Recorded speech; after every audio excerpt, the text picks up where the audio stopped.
didukung oleh Pemirsa, tindak lanjut Konferensi Perubahan Iklim di tahun 2007 di Bali menyusul sejumlah pertemuan terakhir di Norwegia di tahun 2010 adalah program Reducing Emission from Deforestation and Forest Degradation atau yang kita sebut sebagai REDD. Salah satu cara penting yang dapat mengurangi laju kerusakan lingkungan. Program RED ini diberlakukan kepada negara berkembang termasuk kepada Indonesia untuk membiarkan hutannya tetap rawan dengan kompensasi finansial untuk atau dari negara maju. Bagaimana kelanjutan program ini dan apa peran RED Plus dalam mewujudkan transisi ekonomi rendah karbon? Kita akan membahasnya hingga 1 jam ke depan bersama dengan Pak Darsono Hartono. Ini merupakan Dirut PT Rimba Makmur Utama. Selamat malam Pak Darsono, yang merupakan salah satu pihak swasta yang ikut terlibat dalam program RED Plus ini ya. Lalu kemudian ada Ibu Frances Seymour, Dirjen dari CIFOR, Center for International Forestry Research. Ibu Frances, selamat malam. Kita juga menunggu kedatangan dari Pak Agus Purnomo, Sekretaris dari Satgas RED, yang juga merupakan salah satu staf khusus dari Presiden di bidang perubahan iklim, penyelamatan iklim. Saya ingin ke Anda dulu, Ibu. Sejauh mana Anda melihat bahwa Indonesia akhirnya berhasil mewujudkan program ini? Apa juga keuntungannya bagi Indonesia? Saya pikir ada cukup banyak langkah-langkah maju.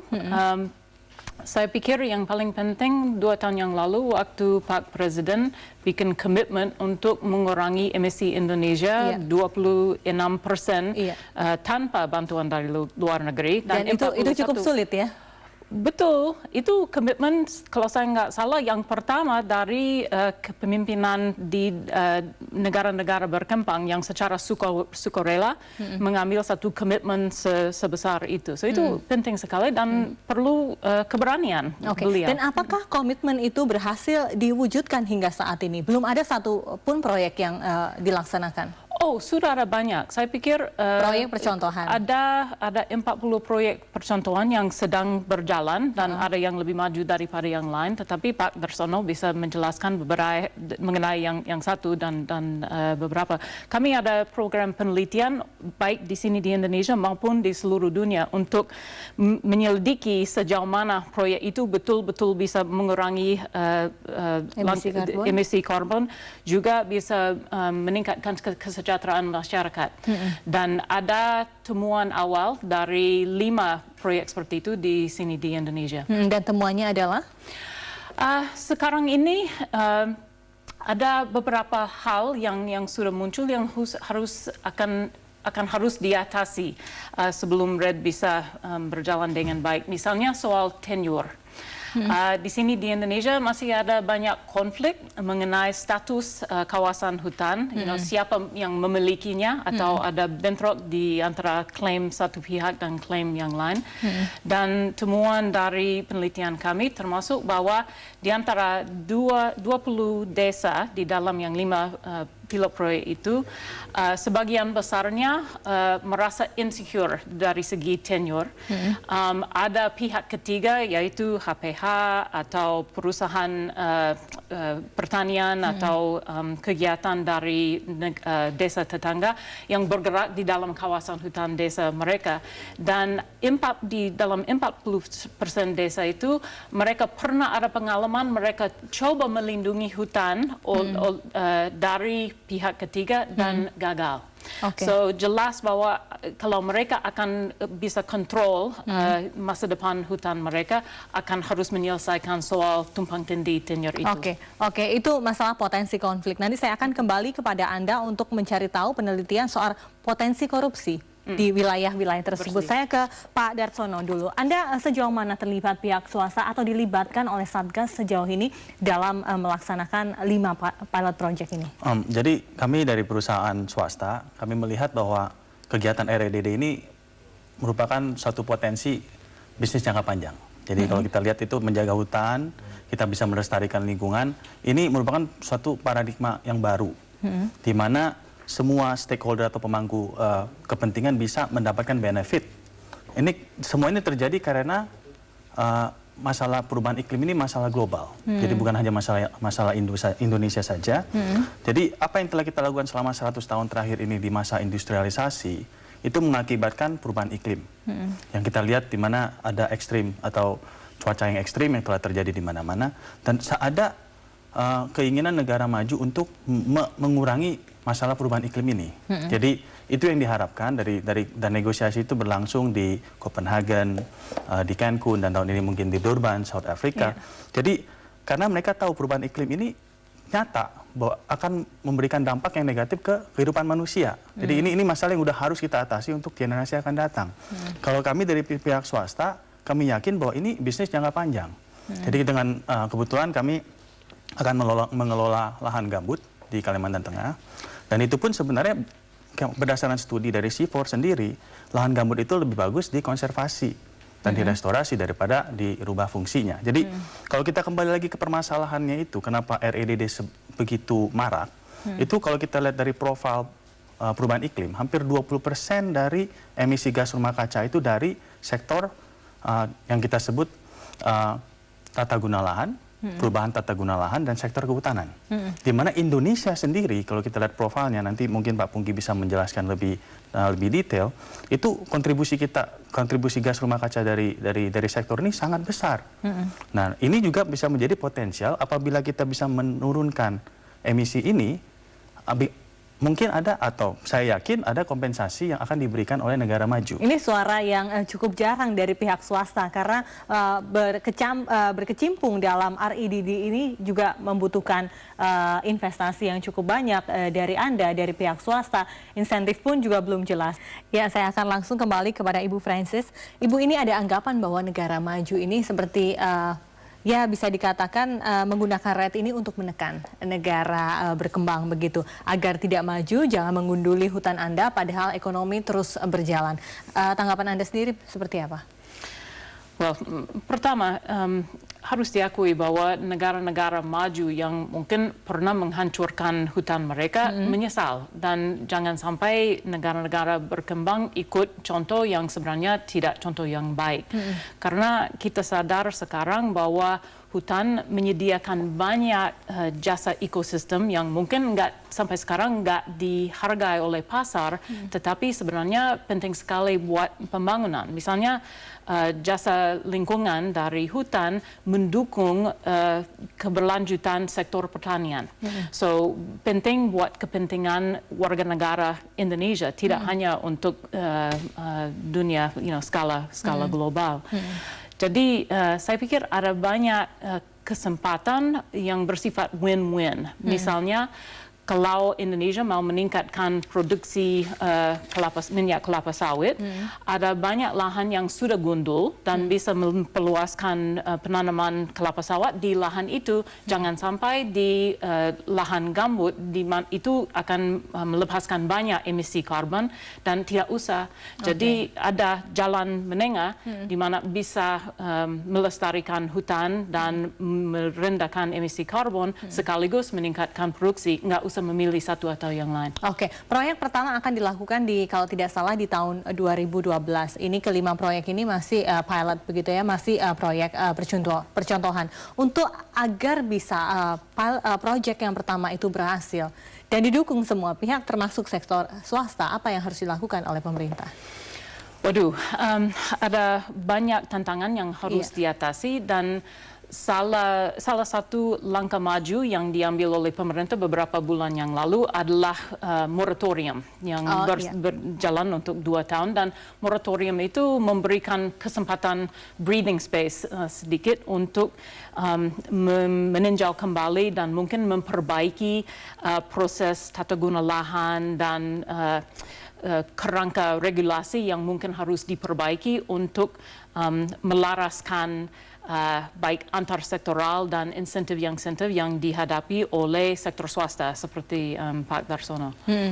So saya pikir termasuk tugas yang pemerintah ada termasuk meningkatkan koordinasi antar sektoral, karena sekarang mungkin langkah yang diambil oleh sektor kehutanan mungkin berbeda ada bentrok dengan pertanian, dengan apalagi bendahara negara, keuangan, atau bisa jadi mining seperti itu. atau yang lain. So ada banyak yang harus diselesaikan. Oke, kalau penelitian C4 soal tadi potensi korupsi seperti apa? Kami pernah melakukan penelitian untuk menarik pelajaran dari sejarah dana reboisasi. Oke. Nah, mungkin kita semua sadar bahwa mulai 20 tahun yang lalu sampai 10 tahun yang lalu ada cukup banyak korupsi di dalam penyalahgunaan dana reboisasi. Nah, apakah ada pelajaran dari pengalaman itu untuk penggunaan dana dari RED? Dan kelihatannya ada, termasuk harus meningkatkan kemampuan instansi yang dikasih tugas untuk mengelola keuangan dari RED agar mereka mampu dalam bidang akuntansi yang best practices. Juga harus ada transparansi agar penggunaan uang harus transparan kepada Audit semua. Audit dari eksternal Dan mungkin juga harus ada audit dari pihak ketiga yang regular.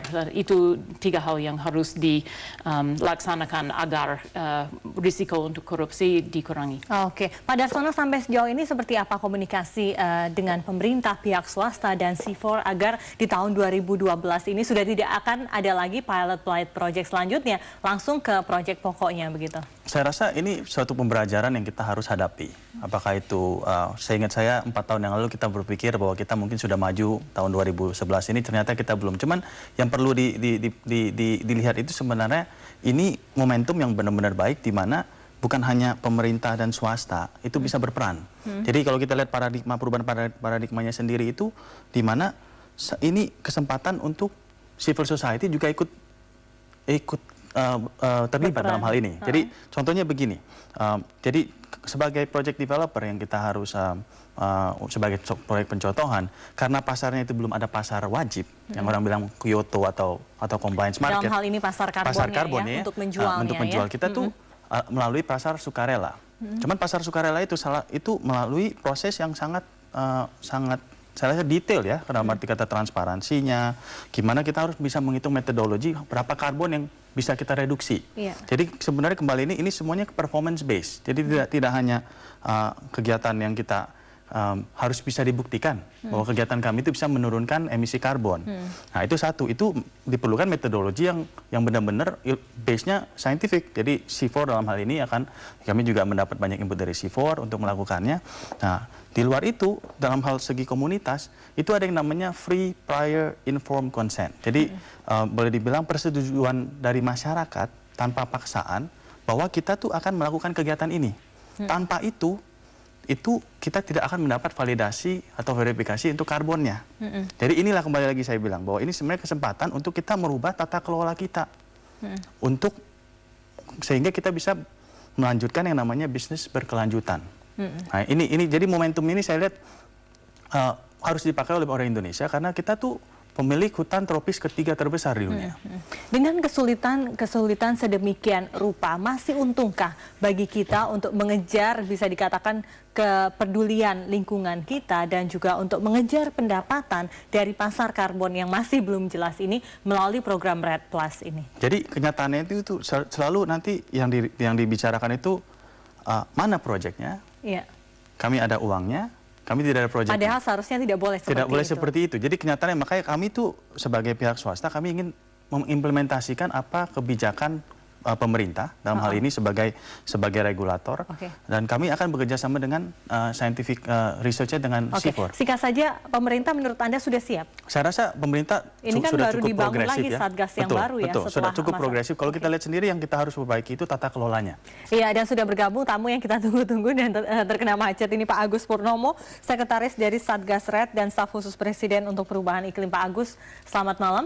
Selamat malam. Iya, saya langsung kepada Anda Pak Agus. Ini RED sendiri di tahun 2007 ketika kita mulai awal-awal mendengar sudah mendatangkan pesimisme. Lalu tiba-tiba ini ada RED Plus begitu. Ada Satgas dibentuk awal, lalu kemudian ada Satgas, perubahan Satgas dibentuk kemudian hari. Mungkin Anda bisa jelaskan seberapa optimiskah kemudian kita bisa membuat agar program RED ini terwujud di tahun 2012. Kita dengar sudah ada 5 pilot project ya. Sebetulnya yang mencoba untuk membuat pilot project ada banyak, mungkin sekitar 40-an. Tapi yang akhirnya bertahan di dalam uji cobanya, di dalam eksplorasinya, ya mungkin sekitar 5 tadi. Ini 5 company atau 5 hutan sebetulnya? 5 perusahaan di lokasi yang berbeda, bahkan di pulau yang berbeda. Dan mereka memang dalam posisi yang sama dengan berbagai proyek di negara lain juga, yaitu mencari bentuk. Di dalam Indonesia, persoalan untuk RED ini bukan hanya kegiatan di lapangan ya, tapi juga pengaturan kelembagaan di tingkat negara. Pengaturan kelembagaan itu di pemerintah pusat maupun di daerah yang masih harus diatur. Karenanya lah Satgas RIDD Plus ini dibentuk lagi dengan mandat yang sama seperti Satgas yang terdahulu untuk menyelesaikan tugas pembangunan lembaga-lembaga yang akan mengelola RED. Jadi akan ada lembaga yang namanya lembaga RED sendiri, nanti melapor langsung kepada Bapak Presiden. Kemudian akan ada lembaga yang mengatur pendanaan, agar uang datang dari sumber dana di luar langsung ke masyarakat yang mengelola kegiatan, tidak lewat perantara-perantara yang mahal-mahal, atau kepada perusahaan yang melakukannya di lapangan, atau kepada organisasi LSM yang melakukannya di lapangan. Kemudian akan ada lembaga yang mengawasi, yang melakukan monitoring, mengukur hasilnya. Kalau mengatakan kami siap mengurangi emisi 100 ton, maka akan ada lembaga ini yang memeriksa apakah betul 100 atau cuma 90 atau bisa bahkan mungkin lebih. Nanti pendanaan yang mereka terima disesuaikan dengan hasil yang dicapai. Pendanaan, monitoring, dan lembaga yang mengatur itu kita harapkan akan selesai dalam beberapa bulan mendatang, paling lambat akhir tahun depan. Sampai sejauh ini seperti itu? Ya. Lalu kemudian mengenai, tadi ada beberapa hal yang masih menjadi kendala. Kendala utama pemerintah dari sisi mananya? Kalau dari pemerintah, kendalanya itu lebih menyamakan persepsi dari berbagai instansi terkait di pusat maupun di daerah. Karena memang masing-masing instansi pemerintahnya kan punya tugas pokok sendiri-sendiri. Semuanya mengacu kepada sebuah pertumbuhan yang bersahabat sama lingkungan. Green economy, ekonomi yang hijau, itu sepakat semua. Tapi begitu masuk ke tupoksi tugas pokok masing-masing instansi, penekanannya beda-beda. Nah, penyesuaian ini yang butuh waktu. Kemudian juga harapan beda-beda. Harapan orang yang malas itu ya, inginnya duduk-duduk saja dapat uang gitu. Kami punya hutan nih, mana uangnya gitu. Tapi ada orang yang sudah sangat rajin, yang sudah investasi dulu, kita sudah keluar uang untuk ini, melakukan itu, ini. Kapan uangnya datang? Nah, perbedaan pemahaman ini yang harus disamakan. Sehingga kemudian rencananya menjadi lebih realistis. Itu hambatan yang kita hadapi dalam 1,5 tahun terakhir. Saya ke Pak Darsono. Ini kan melibatkan pihak swasta. Anda termasuk orang yang, atau perusahaan Anda termasuk orang yang ingin sekali terlibat dalam rencana pemerintah ini. Tapi insentif apa yang Anda harapkan bisa diberikan pemerintah kepada pihak swasta? Jadi seperti pembisnis lain, kami itu yang kami perlukan itu kepastian berbisnis. Jadi kepastian usaha itu penting sekali. Dalam hal ini kepastian hukum, kepastian aturan, dan kepastian lahan. Jadi itu saya rasa semua pembisnis sama seperti kami. Kami juga meminta financial incentive dalam hal ini karena ini bisnis yang masih baru. Karena sudah merawat hutan. Betul, ya? dan kita itu sebenarnya memberikan kontribusi penurunan emisi yang ditargetkan oleh pemerintah yang 26% atau 41%. Jadi karena belum terbukti bisnisnya, kami itu mungkin harus ada insentif finansial sehingga lebih banyak perusahaan seperti kami yang bisa melaksanakan kegiatan tersebut gitu loh. Jadi ujung-ujungnya bagi kami yang kami perlu itu tata kelola yang lebih baik untuk khususnya dalam hal tata guna lahan, perubahan tata guna lahan dan sektor kehutanan. Dan dalam hal ini kami sering berkonsultasi dengan Pak Pungki dan kami lihat pemerintah juga menuju arah yang sama. Jadi pemerintah juga merasakan bahwa ini harus melibatkan semua pihak, bukan hanya pemerintah saja, bukan hanya swasta saja, termasuk civil society. Dan inilah tugas yang kita harus kerjakan sama-sama dan memberikan kontribusi yang signifikan dalam menurunkan emisi karbon. Itu. Nah, bagaimana nanti kita bisa mengukur semua bahwa perusahaan Anda memang betul bisa merawat hutan lalu kemudian menghasilkan penurunan karbon sekian? Jadi kembali lagi tadi Pak Pungki bicarakan, jadi ada pihak ketiga yang independen. Ada pihak ketiga. Pihak ketiga dalam hal ini lebih ke C4 atau lebih audit eksternal nanti ada. Jadi udah ada di pasar sukarela sendiri sudah ada institusi yang namanya VCS. Jadi Verified Carbon Standard. Jadi inilah standar yang dipergunakan gimana cara menghitung karbonnya, metodologi yang dilakukan, gimana memonitor dan memverifikasi. Di luar itu pun bukan dari segi karbonnya sendiri sudah ada institusi yang menjaga dari segi safeguard environment dan social aspeknya. Jadi kita lihat itu bukan hanya yang kita bicarakan dengan bukan hanya karbonnya aja, kita bicarakan hutannya, biodiversity-nya juga, dan komunitasnya. Cuman kalau umpamanya kita bisa merawat hutan, kita bisa menjaga merestorasi hutan, semua itu bisa sejalan. Jadi kita, inilah yang orang suka membicarakan triple bottom line. Jadi dalam arti kata, bisnis yang dimana semua pihak itu bisa mendapat benefit.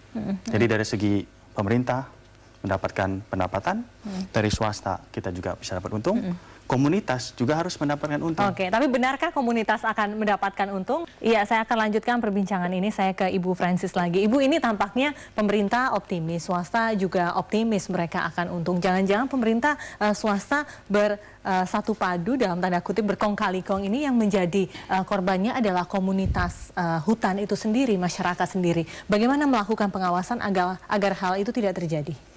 Well, yang jelas REDD tidak bisa berhasil kalau masyarakat setempat tidak ikut serta. Karena sebenarnya mereka sendiri yang bisa mengontrol apa yang terjadi di lapangan. Mereka yang bisa mengontrol apakah hutan dibakar tidak.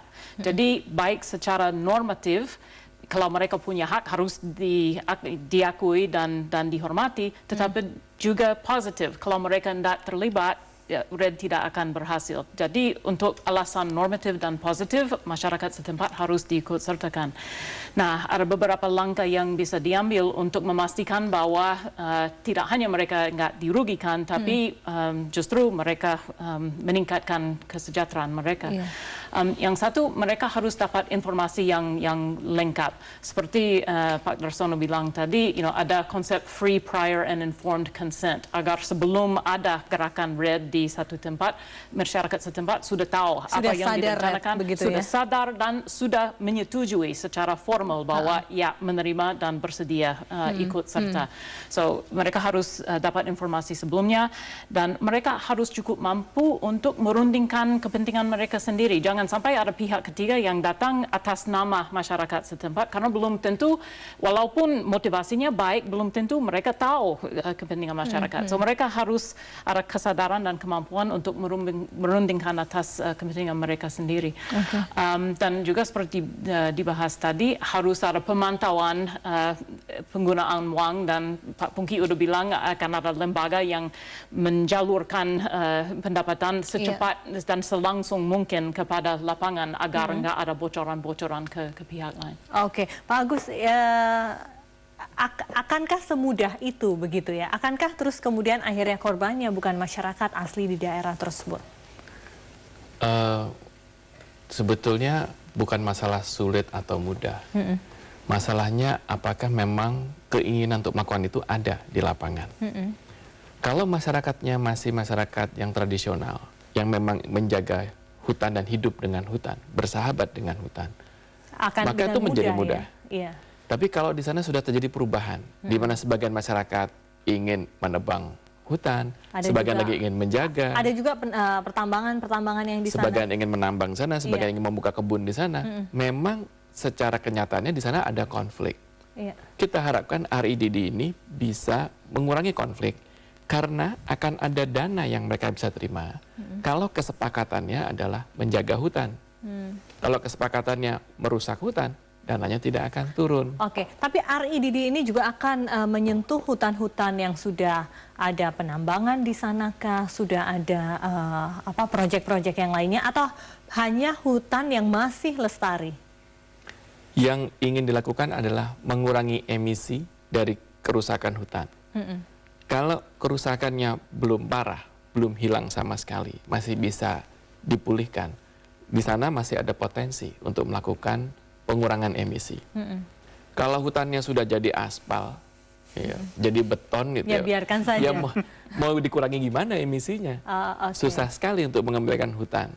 Jadi memang tidak semua tempat yang tadinya hutan bisa jadi REDD. Terutama juga yang paling penting bukan alamnya, orangnya. Apakah pemdanya bersedia? Apakah masyarakat setempat bersedia? Kalau dua itu bersedia, proyek REDD-nya akan mendapatkan premium price, harga yang tinggi. Karena semua pihak bekerja sama. Tapi kalau ada lokasi, masyarakatnya ada yang protes, pemdanya masih ingin kebun yang lain gitu ya. kusut gitu, otomatis yang akan invest sana juga ragu-ragu. Sehingga uang yang bisa mereka terima akan lebih rendah. Uang ini apakah akan sebesar dalam tanda kutip bisnis pertambangan begitu, bisnis-bisnis yang lain? Masyarakat mungkin juga harus jelas karena ada masukan-masukan juga bahwa jangan Anda ikut serta dalam program REDD karena keuntungannya itu hanya keuntungan populis pemerintahan saat ini saja. Sampai ada yang bilang mengatakan kalau demikian. Keuntungan buat pemerintah, praktis pemerintah tidak dalam bentuk uang ya, tapi dalam bentuk hutan yang terjaga. Dalam tapi kalau untuk aset komunitas hutan. asal? Kalau untuk komunitas asal tergantung pilihan mereka. Kalau mereka ingin hutan itu tetap memberikan manfaat bagi mereka, menjaga air, memberikan services dalam bentuk buah-buahan dan kegiatan yang disumbangkan oleh hutan lainnya, maka ini menguntungkan karena selain memperoleh manfaat dari hutan, mereka mendapat dana tambahan dari REDD. Tapi kalau mereka ingin short term cash, mining itu akan lebih menarik. Dan menebangi hutan? Setelah miningnya habis, hilanglah pendapatan. Pertanyaannya kan karena mining itu sumber daya yang segera habis, dibandingkan hutan yang umurnya sangat panjang ratusan tahun. Maka beralihlah, bergabunglah ke proyek atau pilihnya yang mana? Untuk anak cucu kita atau untuk hari ini? 2012 ini bukan waktu yang lama lagi, begitu tinggal beberapa bulan lagi, diharapkan bukan hanya berkutat dalam pilot project saja, namun harus ada proyek-proyek sesungguhnya. Apa yang menurut Anda apa yang harus diberikan oleh pemerintah kepada pihak swasta agar bisa mendukung program ini? Saya rasa yang pasti harus banyak komunikasi. Jadi antara pihak pemerintah, swasta, dan civil society pun harus berkomunikasi. Karena yang kita hadapi ini barang yang baru. Jadi harus ada kebijakan yang baru juga, kebijakan baru, dan kita bisa membuat ini sebagai perubahan paradigma, di mana kita tuh bisa bisnis jangka panjang dan menjaga lingkungan. Itu sangat susah dibuktikan. Jadi mudah-mudahan dengan kegiatan kami ini, sebenarnya kami tuh hanya mengimplementasikan teori yang dibuat oleh C4 dan kebijakan yang dibuat oleh pemerintah ke lapangan. Jadi ujungnya itu mudah-mudahan dengan kegiatan kami itu bisa ada perubahan tata kelola, perubahan tata kelola. Governance kita dalam khususnya sektor kehutanan atau sektor lahan ya. Dan regulasi berpihaklah kepada pihak-pihak swasta seperti Anda, bukan jadi bukan perusahaan-perusahaan. hanya swasta, jadi swasta juga, komunitas juga, dan jadi ini benar-benar yang semuanya itu win-win solution. Baiklah, Ibu Francis silakan. Minggu depan kami akan menerbitkan satu analisis mengenai implikasi moratorium terhadap sasaran menurunkan emisi. Dan dalam analisis itu kami akan menentukan langkah-langkah yang bisa diambil untuk memperbaiki kebijakan dan praktek meninjau kembali tata guna lahan dan apa kesempatan yang ada. Pemerintah sudah ada bikin komitmen untuk tiap 6 bulan merevisi indicative moratorium map, dan saya pikir itu salah satu kesempatan yang baik sekali untuk memperlibatkan masyarakat sipil dalam diskusi bagaimana memperbaiki kebijakan dan apa tantangan-tantangan yang harus diatasi. Saya pikir itu kesempatan yang baik. Baiklah, Pak Agus silakan. Ini adalah kesempatan untuk menciptakan pendapatan bagi sebuah usaha baik menjaga hutan. Barangkali hasilnya belum akan dinikmati dalam 1-2 tahun. Tapi kalau kita berhasil membuat building blocks-nya, membuat aturan mainnya, mengajak banyak peserta terlibat, maka dia akan menjadi upaya yang berdampak sangat besar. Karena kalau dulu orang menjaga hutan itu imbalannya masuk surga. Berbuat baik. Kalau sekarang selain surga, kita harapkan ada juga uang yang bisa dipakai untuk kebutuhan sehari-hari. Jadi upaya ini sangat strategis dan dampaknya sangat besar. Tapi memang baru dimulai. Mudah-mudahan ini bukan harapan-harapan saja, karena masyarakat juga bisa akhirnya mengatakan kita juga diiming-imingi CSR oleh perusahaan-perusahaan pertambangan begitu. Bagaimana Anda bisa ya silakan menyingkirkan hal itu, pilihlah untuk ikut REDD begitu. Pada dasarnya kembalinya kepada kesepakatan di lapangan. Apakah mereka ingin hutan tetap ada atau mereka sudah siap melepas hutan untuk keuntungan-keuntungan lain? Pemerintah ingin menjaga hutan yang tersisa. Hutan primer yang masih ada, gambut yang masih ada, ingin kita jaga. Karenanya kita mengajak semua pihak untuk bekerja sama. Baiklah, terima kasih Pak Agus, Pak Darsono. Ibu Francis, terima kasih sudah hadir di Suara Anda. Pemirsa, itulah tadi sajian 1,5 jam Suara Anda. Kami kembali besok tentunya dengan topik-topik hangat lainnya. Mewakili kerabat kerja yang bertugas, saya Fesi Alwi pamit. Selamat malam. Sampai jumpa.